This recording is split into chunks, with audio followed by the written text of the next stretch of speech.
তো আজকে আমি রান্না করবো একটা মাছ। তো মাছটার নাম আমি বলবো না, মাছটার নাম তোমরা কমেন্ট করে আমাকে জানাবে, দেখি কারা কারা মাছ চেনো।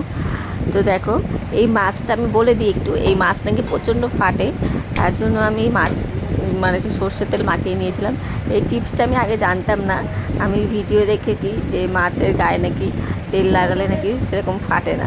তো সত্যি সত্যি আমি কাজ করেছে, তো মাছ তেমন কোনো ফাটেনি। দেখো আমি তেলে গরম করেছি আর এদিকে মাছ দিচ্ছি।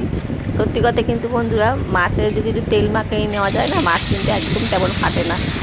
তো তোমরা কিন্তু কমেন্ট করো এই মাছটা কী মাছ, আমি কিন্তু ভিডিওতে বলবো না এই মাছটা কী মাছ। তো দেখো আমি মাছ ভাজা বসিয়ে দিচ্ছি।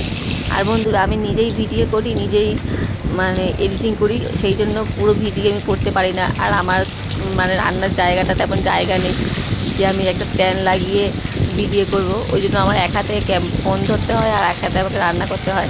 সেই জন্য আমি সেইভাবে ভিডিও মানে শ্যুট করতে পারি না, কিছু কিছু অংশ নিই আমি। আর বেশিরভাগটাই আমি নিতে পারি না, কারণ হয় না। তোমরা তো জানো, যে যারা ভিডিও করো জানো যে কীরকম মানে পরিস্থিতি হয় রান্না করতে গেলে। সেই জন্য আমি পুরো ভিডিও মানে আমি ক্লিপ নিতে পারি না, তো আমি কিছু কিছু ক্লিপ আমি নিই। দেখো এখানে আমি মাছ ভাজছি, আর এখানে মাছ ভাজা প্রায় হয়ে গেছে, প্রায় না হয়ে গেছে।